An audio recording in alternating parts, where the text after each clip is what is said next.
Welcome back everyone, it's Charlie. This will be my full House of the Dragon Season 3 Episode 8 finale video. There were a whole bunch of Easter eggs and references to the books, a lot of WTF moments, so we will break it all down. They waited a beat to get to the really crazy stuff, but you can tell they definitely wanted to end Season 3 on a much higher note than they ended Season 2 on, so they really tried to stack the deck for this last episode. Since it was the season finale, they did save a couple big deaths. Some of them we knew about, some of them a bit of a surprise about when they were happening in the timeline. I expected Helaena to survive to the beginning of Season 4, but I understand how they wanted to use her death as like this really big moment to go out, like very dark ending to the season. So everybody press F to pay respects to Helaena, probably the most tragic death of the episode, in addition to the small children that Daemon had to burn to get into Tumbleton. The episode title was The Treasons at Tumbleton, which is a reference to a number of different treasonous things that people did at Tumbleton. First you have Ulf White, who betrays Rhaenyra by using Silverwing to burn the Black Army, the Rivermen, and the Winter Wolves, then also betrays Ormund, who he had turned on, so he double-crosses twice. It's a triple cross. Gwaine and Daeron betray Ormund by taking Corlys to try and sue for peace unsuccessfully. And Hugh Hammer betrays Rhaenyra because he abandons Vermithor to try and save his wife unsuccessfully, which also causes Vermithor to fly free and try to kill Caraxes, who's going after Silverwing, who betrayed them, because Vermithor is Silverwing's mate, so left unattended, he just tries to protect his mate. There were many other treasons that happened back at King's Landing, but the title is focused mostly on Tumbleton. During the intro, they made a couple of changes to the tapestry this time. This time, the tapestry itself starts burning, like actual fire breaks out, the tapestry is burning, revealing the red fabric underneath for the blood of all the people that are dying on both sides, and red for Targaryen family colors. But while it was burning, it's meant to represent the new scene of Aegon returning with Sunfyre, burning all of Rhaenyra's men, and you notice some of the flames are contained to just Sunfyre's flames in this part of the tapestry here. Like the flames on the tapestry are burning with real fire. Underneath it, it burns away as it makes way for the deep red of the blood spilled on both sides as they head towards the Iron Throne, the Targaryen sigil, to represent the Dance of the Dragons, the blacks versus the greens. The opening scene starts with Orwyle, who comes to inform Rhaenyra that Aegon is back with Sunfyre and they're on the loose, and she absolutely spins out. Love the way she catches Daemon regarding his dragon armor here. We've seen his armor many times. There's a lot of really cool dragon armor that the Targaryens have across the timeline on Game of Thrones. His helmet has changed since Season 1, but the armor itself is still the same basic armor. He's a man of action, so he really wants this fight at Tumbleton. He's wanted to burn the greens for a long time now, all season, and he hates having to sit around the Red Keep. Like, he actually just wants to fight somebody. They briefly discuss Aegon. They knew he flew somewhere, but they don't know where. Later we find out it's Harrenhal because it goes to get Aemond so they can find Vhagar, and he can try to reclaim his throne, but that's something that they leave for Season 4. Rhaenyra believes that his supporters around the realm now are readying their banners to rally against her in an even bigger way in what's happening with Ormund and Hightower at Tumbleton, so she thinks that this all might be over before it gets started, like she's so insecure about her legitimacy. Daemon tries to calm her down, reminding her about their overwhelming dragon numbers. The dragon math is on their side for now, making them real gods, calling the 7 lesser gods, which is meant to foreshadow her having the High Septon killed by Alan. Rhaenyra curses her father again for putting her in this position, naming her his heir, and telling her Aegon's prophecy of the Long Night in the first place, which, probably one of the big moments of the episode, she flat out tells the small folk about the prophecy, even though it doesn't feel like it landed on them, like they just didn't understand what she was talking about. And most of the people around her supporters, her small council, think that she's kind of crazy because they also don't understand anything about the White Walkers either. Maybe Orwyle because he's a maester, he studied at the Citadel, he's a highly learned person, but pretty much everybody else just thinks that she's probably crazy when she's talking about that. They slip back into High Valyrian for the rest of the conversation. Always love it when they talk High Valyrian to each other, especially later in the episode too, when she starts talking High Valyrian to the small folk. Daemon eventually gets her to lock in using their strengthened dragons. Like, it all comes back to strengthened dragons, which is meant to be paid off at the end of the episode with all the different dragon betrayals that happened at Tumbleton. The dragon math is not mathing for them by the end of the episode. It also feels like her seeing Daemon's armor and admiring it gives her the idea to wear full battle armor, Joan of Arc style, Visenya style. It's more Visenya vibes, talking about the Game of Thrones universe, the Song of Ice and Fire, when she goes to get anointed at the Sept. There's going to be a lot of talk about her armor after this episode too. Like I said, House the Dragon, Game of Thrones does great jobs with their armor. They briefly mentioned that they're going to keep their eyes peeled for Aegon, Sunfyre, Aemond, and Vhagar because Rhaenyra thinks at this point that they're united, which they're not, but they sound like they might be by the end of the episode, so it's going to be a big Season 4 problem for them to solve. She then orders Hugh and Vermithor to watch over the Dragonpit in case Aegon tries to come and kill any of their dragons there, which they're not, like it's not a real big threat, or take any because Helaena still has Dreamfire that can be ridden. Winds up being a foolish decision because Vermithor and Hugh are nowhere near to be found because they go to Tumbleton to try and save his wife, and also Aegon is nowhere near the Dragonpit either. But Hugh abandoning the Dragonpit defense also might have something to do with the storming of the Dragonpit later in the timeline too.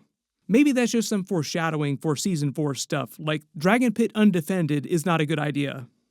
Some of this also gets into Helena's visions from last week's episode, her dragon dreams, so we can talk about that when we do more Season 4 videos. Then she declares they're going to kill or burn every Hightower house by house in Tumbleton, but please Daemon, don't kill too many innocent people and cause everyone to start hating me or call me a monster or Maegor with teats, which is what she was called in the books by the small folk. This is also meant to foreshadow all the problems that Daemon runs into with Ormund Hightower using all the little kids as dragon fodder. Daemon eventually does wind up having to kill a couple little kids. Even the Winter Wolves wind up killing some little kids, but to be fair, the little kids took some swipes at him first. They then confirmed their short-term plans to kill Ormund and Daeron, then next go after Aegon and Sunfyre, presumably Aemond after that, because at the moment Rhaenyra isn't totally sure whether or not he's alive or dead yet. She's not confirmed about that, so I think the idea is that heading into Season 4, they'll see Aemond on Vhagar again and realize that he's still alive. Baela then tries to challenge her, trying to be the one to go to Tumbleton to save her grandfather Corlys, but Rhaenyra assumes Daemon and her army will eventually find him, which they do, ironically, although Corlys winds up being the one to try and get Daemon to leave the city, like, look, it's time to bail, we need to go home. So went away, and thanks to Gawain and Daeron, Corlys wound up finding Daemon rather than the other way around. Rhaenyra, not the hugest fan of Baela, still after Jace's death, and the reveal that she was wrong about Sunfyre being dead, and after Baela tries to call her out for treating everyone around her so badly, which she's definitely doing, like that is definitely right on the money, Rhaenyra does not seem like she cares about anything else around her other than proving to herself, and what she thinks is proving to everyone else, her own legitimacy as the queen sitting the Iron Throne. She doesn't even seem like she cares that Helaena jumped to her death out the window at the end of the episode either, like just shutting out all the bad thoughts. We're not thinking about any dark thoughts now, just thinking about the Iron Throne and my crown. Baela tries to call her out for mistreating Rhaena, and to be fair, if Rhaena had owned up to what she did right after it happened, Rhaenyra might have eventually forgiven her for it, but Rhaenyra is definitely unhinged in this episode too, so there's wrong happening on both sides here. Insolent child. But after Baela pushes her on it, it almost feels like Rhaenyra was going to slap her upside the head and grabs her face and said, like, this is very, very aggressive move here. But Baela is still right. She needs Baela's dragon. As she leaves, though, she implies that she could choose to kill Rhaena, but I don't think she will because they just lost Ulf White and Silverwing, so they need all the dragon riders they can get, and Rhaena still has Sheepstealer. So Rhaena's going to be way more important in Season 4. Alan meets with his additional Valyrian troops. They argue with him, wanting to save Corlys instead, just like Baela does. He also has to assert his claim to high tide, just reminding you that that's a thing. Like, oh yeah, by the way, he is Corlys's heir right now. But the whole idea is they want to start the episode making it feel like there's absolute chaos inside Team Black in King's Landing and what's happening in Tumbleton. So it's just absolute chaos everywhere. Things are not going well for either side in this. Back at Tumbleton, the Hightowers fortify their defenses. There's a giant fire pit drawn around the city like the one around Winterfell during the Lion Night episode to try and deter all the people charging the walls. Ormund's back in his very fine armor from earlier this season. You also have to imagine the small fortune he spent having that armor made, along with Daemon and all the Targaryen armor across the timeline too. But they're the crown, you expect them to be spending a lot of money. The Hightowers, though, during this period in Westeros are also meant to be one of the wealthiest families in the realm. He then knights Daeron with his Valyrian sword Vigilance, and this is our next knighthood ceremony that we've seen in the Game of Thrones universe after Raymond Fossaway on Night of the Seven Kingdoms. He names him Sir Daeron the Daring, his nickname from the books, and Light the Way is the Hightower house motto. Nearby in the kitchens of Tumbleton, Ulf White is getting drunk, calling Daemon out for being Rhaenyra's uncle husband. He is Rhaenyra's uncle, and the Targaryens do keep it in the family a lot. Aegon and Helaena are brother and sister. Ulf also thinks that Daemon won't use Caraxes in the battle because he believes that Rhaenyra won't let him. He calls him the Rogue Prince, which is one of Daemon's nicknames for being such a hothead and a black sheep in the family. Names himself Lord Ulf the White because of Ormund's promise to make him a lord for betraying Rhaenyra during the battle. And killing Daemon, it sounds like he wants to kill Daemon, like burn him. But he's very high on himself and very drunk.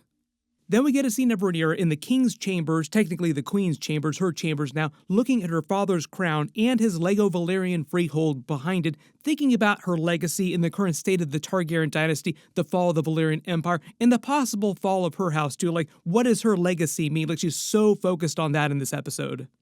Alinda Massey warns her about Helena's condition. She's still not eating, and soon it's going to cause health complications for her baby, Maelor.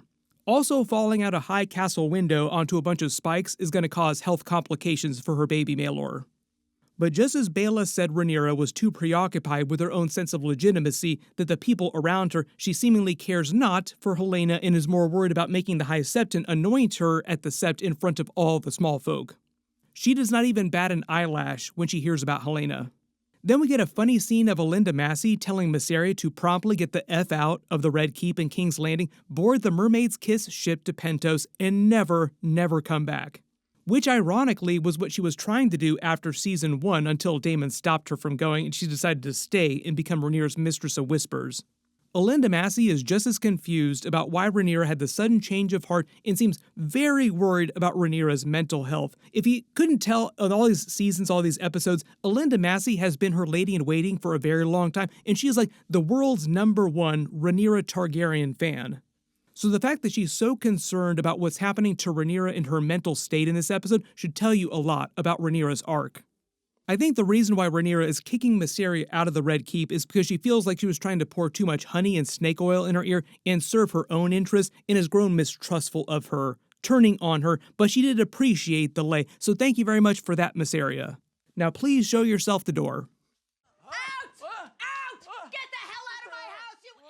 We get a very troubling scene of Helaena crying in the Godswood, looking very bad. We're very worried about her in this episode. I think a lot of people predicted that she might wind up trying to kill herself in this episode, but that's not exactly the way they make it seem it went down at the end of the episode, so we will get to that in a second.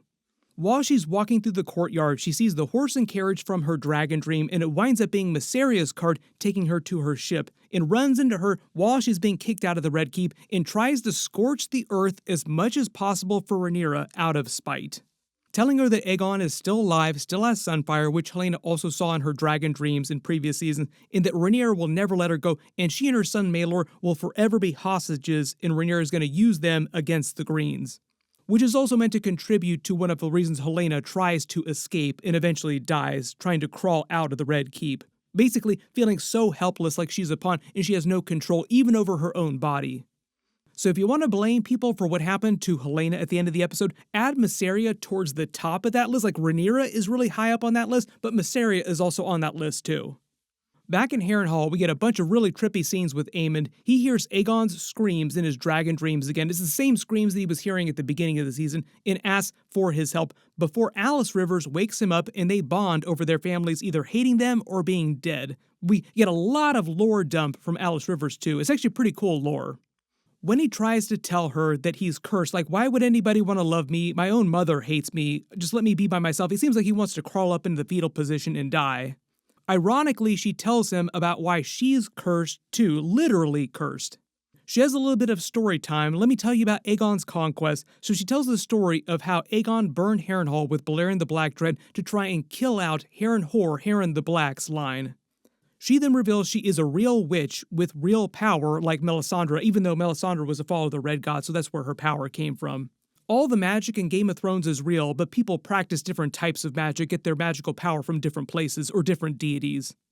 She reveals she was part of Harrenhor's household, part of his blood, one of the royal members of the family, and she and her son survived Aegon's burning of Harrenhal, and in order to try and save her son, she learned every type of magic possible, and when she says she treated with the old power and beings in the Forest, she's talking about the children of the Forest because they're right next to the God's Eye in the Order of the Green Men. The God's Eye in this area are very powerful with the old gods in the children of the Forest.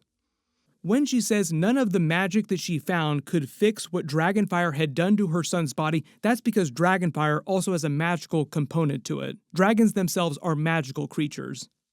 She reveals she tried to kill herself after her son died, and then learned the cost of her magic was that she could not die and she was cursed to live forever, bound to Harrenhal in the Riverlands. That's what she means when she says within the bounds of the river kings of old, thus the Riverlands.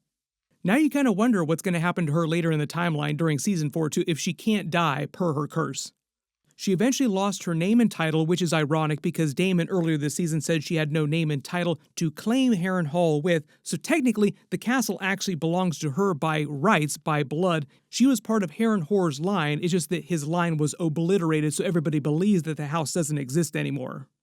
And she was forced to then subsequently serve everyone who came along after them to hold the castle, making her over 100 years old. Not as old as Melisandre, but this explains where she got her fine dress from that she's wearing in this episode this season and the jewelry from. She was just royalty before Aegon's conquest, so she just still has all of her things from that period. They then bond over their sense of loneliness, and it actually feels a little less creepy, which is actually weird for House of the Dragon and Game of Thrones. Normally things get creepier the more you learn about characters. Stripped of her name, her title, her castle. This also means that Aemond was correct in last week's episode when he said that the two of them would create an unsullied line of kings because she comes from royalty, she's not just some common person. Rhaenyra then stops Helaena from knitting her big tapestry, which has the future basically etched into it. We'll talk about that when we get to that part of the episode after she finds it on the windowsill. Confirms that her baby is a boy, Maelor from the books, demands that she eats, and then eventually forces her to do this, like literally forces food down her throat. Helaena points out how Viserys, their father, would abhor his children treating each other this way, and how it's terrible for everyone involved. But Rhaenyra is also correct when she calls out Viserys, saying that he caused a lot of these problems himself, what they're having right now with his poor decisions and inability to make hard decisions back when he was still alive. Helaena then uses the metaphor of her beetle, which she believes is beautiful and lives in the symbiotic relationship with other things in King's Landing, to talk to Rhaenyra about how the things that she cares about are ugly. The Iron Throne, her legacy, the Red Keep itself is ugly. She even tells Rhaenyra herself that she is ugly, which seems like the only thing that gets under Rhaenyra's skin. Like she's taken aback by that, like, how dare you call me ugly? If you go back and you watch the behind the scenes, the House of the Dragon made episodes for Season 2, they actually show you the inside of Helena's chambers. It is covered with all kinds of prophecy scribbles, things from her dragon dreams, and a bunch of diagrams of beetles that she's created. She is obsessed with bugs. When Rhaenyra mentions the summer, that's because we're heading into the winter season in Westeros. Not Long Night, White Walkers, and Night King level winter, but seasons do change during this time period. Winter is coming, make all the House Stark references. Also, House Stark eventually going to show up probably in Season 4. We get a little conversation between Adam and Alan before he goes to Tumbleton about their current problems with Rhaenyra. Adam is worried about her mental health too, and Alan just seems like he's dead set on doing whatever Rhaenyra wants him to do, not challenging her to her face or in private like all the other characters around her are doing. This is also meant to culminate in him killing the High Septon on her orders, which he paused, like this is the first thing that gives him pause later in the episode. Maybe Rhaenyra is a little bit crazy. Let me think about that for a minute before I stab this really important person. She then steps out in her full battle armor, giving Visenya vibes from Aegon's conquest, and Joan of Arc, I think, was an inspiration for the way they did her in this episode. You also notice off to the side, Joffrey has his own tiny little crown too. Mommy's special little strong boy. Back at Tumbleton, Gwaine and Daeron discuss how this is going to be a real bad battle, and Gwaine thinks it's all senseless, horrified that Ormund is going to be using little children as a deterrent and a shield against Daemon's army. So if they attack, they'll kill the little kids who will be in plain sight, causing the small folk to rebel against Rhaenyra even faster, turn on her. So it's a good plan, but it's absolutely twisted.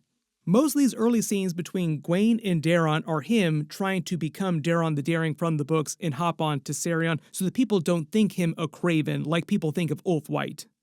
Gwaine then gets the idea that they might be able to stop the fighting before it starts by suing for peace, talk no jutsu style, by forcing Corlys to make a deal with the Greens, and to make a deal with Daemon to split the realm in half.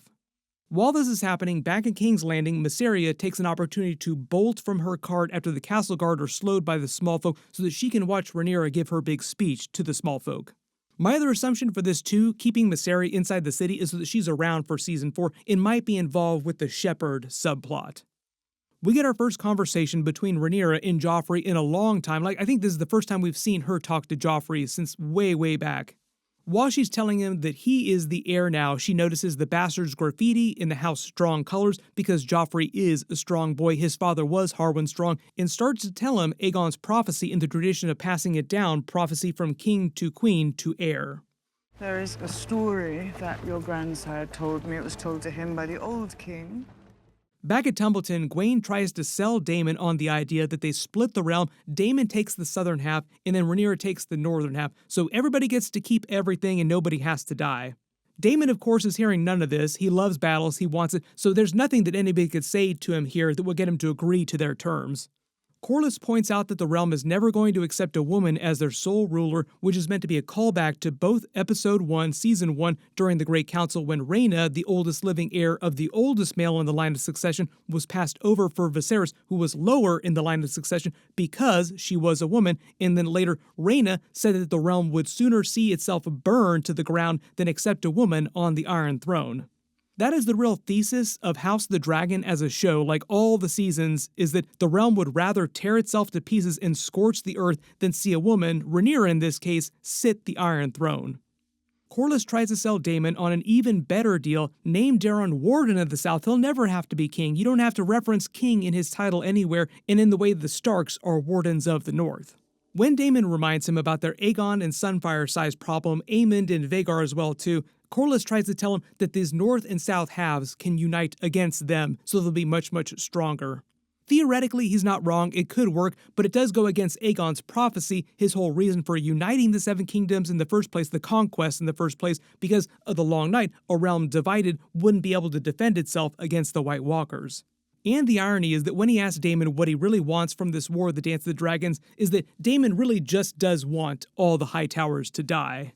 Tells Gwaine about his mission to create a new Valyrian empire on their bones and conquer the rest of the world, which he was talking to Rhaenyra about earlier this season. He really does want to create a new Valyrian empire with their dragons.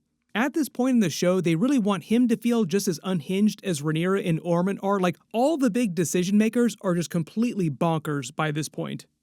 They take Corlys as prisoner. He says prisoner because of his attempt to make a deal with the Hightowers. He perceives him as a traitor right now, but he kind of relents a little bit at the end of the episode when Corlys tries to get him to leave Tumbleton with him. Like, it's time to go, man. The battle's over. Back in Harrenhal, Aemond is woken by screams and yelling in the background, then Aegon arriving on Sunfyre to have it out with him, brother versus brother. Just a good old-fashioned fight between two brothers. He's not a weirwood hallucination, he's really here, and they just have it out like proper brothers would do, begging forgiveness for his actions, burning him, almost killing him, and then Aegon basically explaining how things are gonna be. He's not gonna kill Aemond, even though Aemond seems like he kind of wants to die. Also calls him a usurper because he took the Iron Throne after Aegon bolted. Aemond is also honest with him too and owns up to everything he did. He was jealous of Aegon, thinking himself better, wanted him gone. And Alys Rivers also seems like she just pulls the chair up, totally fascinated with their chat. Like, what is going on here? Aemond introduces her as his betrothed, and Aegon has to chuckle a little bit as he catches Aemond up on everything that he's missed while he's been having all these trippy weirwood visions. Our little brother Daeron is being held at Tumbleton by Ormund Hightower, who wants to place him on the Iron Throne. I'm on the Iron Throne right now. We need to go set him straight. Notice he doesn't say they're going to kill Daeron, he just says put them in line. Then they'll fly to King's Landing on their 3 dragons and take their army and oust Rhaenyra. But that is all stuff left for Season 4. It kind of sounds like Aegon is saying to him that maybe after he gets his Iron Throne back, he'll forgive Aemond and then let him marry Alys Rivers and go back to Harrenhal and have all the children that they want. Daemon and the Blacks plan their attack, destroy the city wall, and use the dragons for cover while their army kills the Hightowers, thinking that the battle will be over by the end of the day, but then things start to go wrong. They start to find out about all the problems, like Ormund Hightower using all the children, so no, we can't burn the walls as easily as we were going to do before. Lord Roderick, are you still prepared to die for our queen?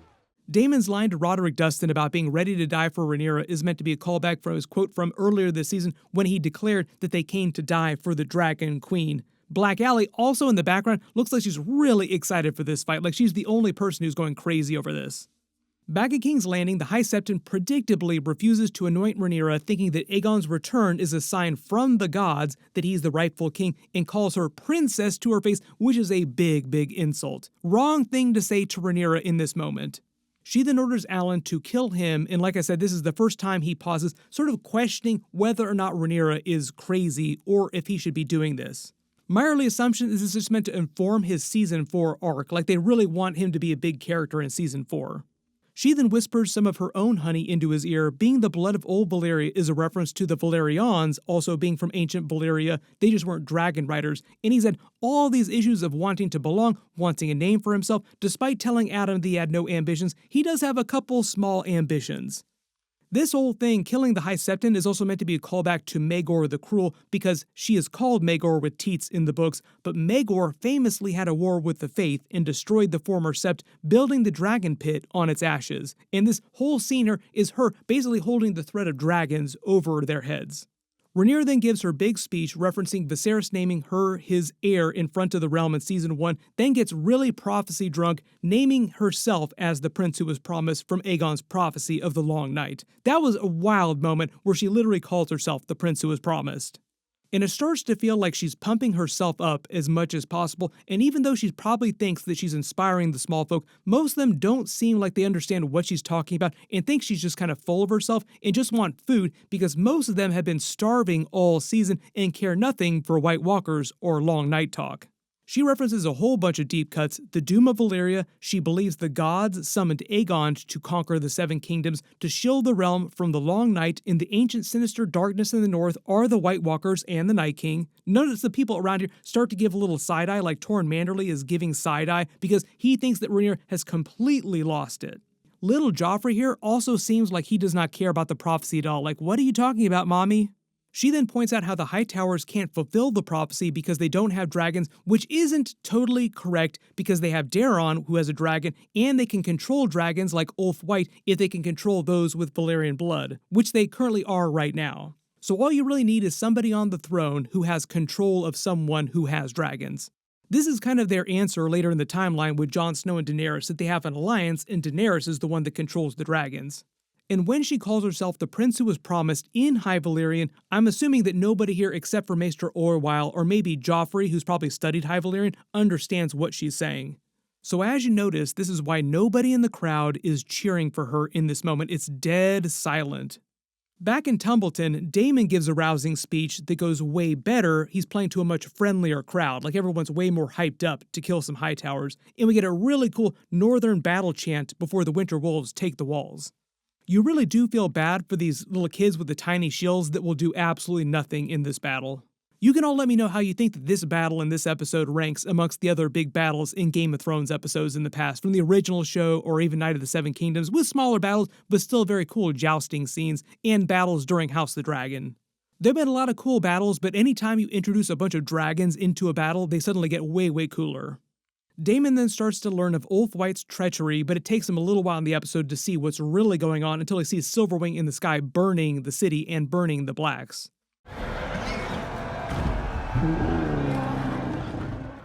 Vermithor also shows up with the fight against Rhaenyra's wishes, and Daemon wonders what's up with Hugh Hammer as well too, who also sneaks into the city. They then use Caraxes to literally burn their way into the city, and you can let me know why you think these little kids did not move these two little ones. Maybe they were just terrified of the dragon. So at least he's not a total monster. He did try to spare the little kids, but he's not going to lose this battle because of two young kids. All the little kids in danger also feel like calls back to Blood and Cheese in Season 2.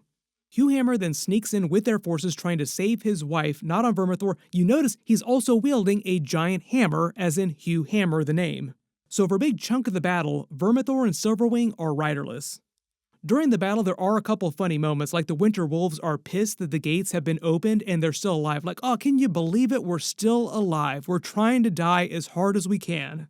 We get that really funny scene of Ulf White being passed out on the crapper and Ormund Hightower almost vomiting in his mouth, slaps him silly, and the dissatisfaction on Ulf is meant to be him realizing that the Hightowers are going to treat him just as badly as Rhaenyra and Daemon, setting up his revenge later in the episode when he burns Ormund. Daemon then clocks Hugh Hammer in the city but lets him pass for now, so I think they're going to address that at the beginning of Season 4. Rhaenyra is going to have a field day with all the betrayals. We get a really cool knockdown dragout fight between Daemon and Bold John Roxton. They both have Valyrian swords. Daemon wields Dark Sister Visenya's blade, and Roxton wields Widowmaker, a much bigger two-handed sword, and he's much bigger in general and much stronger. When they actually start fighting, he calls him Babe Killer because of blood and cheese, and almost winds up killing him, almost winds up taking his eye out too. But for all the damage around the city, their fight gets cut short, so we'll see if they pick that up again in Season 4. And when John Roxton almost puts out Daemon's eye, it also feels like a reference to Aemond, One Eye, because Daemon and Aemond are meant to be parallels of each other. Aemond is also an anagram of Daemon too. Ulf White finally takes to Silverwing and starts burning the Blacks. Daeron tries to take off on Tessarion, but we don't actually see this that much in the episode, just briefly, so I'm assuming they're going to address that at the beginning of Season 4 too. My early assumption is just mostly a budgetary thing, like we have a bunch of dragons here, there's a big battle, it's really expensive, we're going to save some stuff for like the beginning of Season 4. Gwaine tries to stop him before he takes off on Tessarion, saying that it's foolish to die for the wrong reasons, glory or vanity in the case of Criston Cole or Ormund. Roderick Dustin almost winds up being the one to get Ormund Hightower after he succumbs to his senses and the blood almost makes him lose it, but they changed this from the books, letting Ulf White be the one to kill them both, burning them with Silverwing as revenge for slighting him earlier. Also giving Roderick Dustin the glorious death that he wanted. He seems so excited to be burned and to die. By the time Daemon is conscious again, Ulf White has burned a giant chunk of Tumbleton, like he's just burning everything all around him, and it's meant to give you vibes of Daenerys burning King's Landing with the way that they drown out all the sound in his ears, and you're in Daemon's perspective as he sees all the tragedy around him. Definitely giving Jon Snow vibes during the burning of King's Landing, where he's horrified by what's happening all around him, like this is all senseless violence. Mostly meant to show you that Daemon isn't a complete monster despite killing those kids just a minute ago. Corlys seems like he convinces Daemon to leave the city with him. Caraxes chases after Silverwing, and Vermithor chases Caraxes, trying to protect Silverwing, his mate. The episode reaches a crescendo as back at the Red Keep, Helaena finally decides she's had enough and tries to escape the Red Keep out the window using the tapestry that she's been weaving here. This is also meant to be a change from the books. The books make it sound like she jumped out the window to her death, like she killed herself, or there's a conspiracy that somebody pushed her out the window, but the way the episode plays it, she tried to climb out the window using the tapestry to dangle, climb down the Red Keep, but it wasn't long enough and she wound up falling to her death on the spikes. But because of the way they frame the shot with the view of the Sept, it's meant to give you vibes of Tommen jumping out the window during the original Game of Thrones series, who also at the time felt hopeless and trapped in his current situation.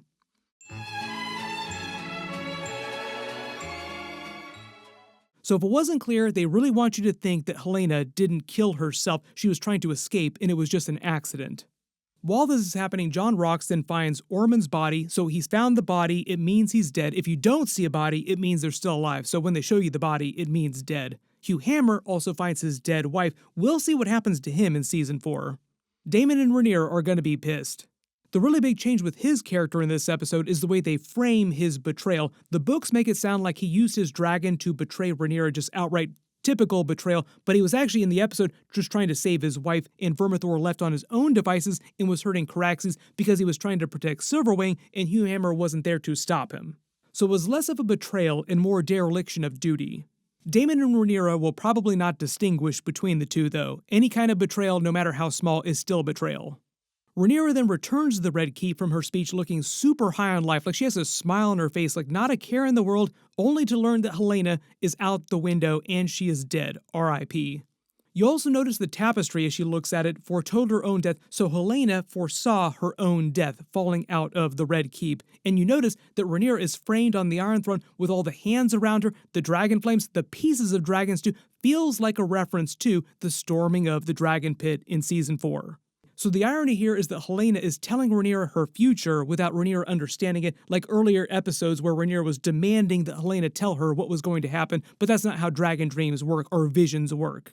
So Rhaenyra is looking at her own downfall and just not realizing what's happening. Also, she's bleeding in this picture too, on the Iron Throne, like there's blood trailing down all over her body.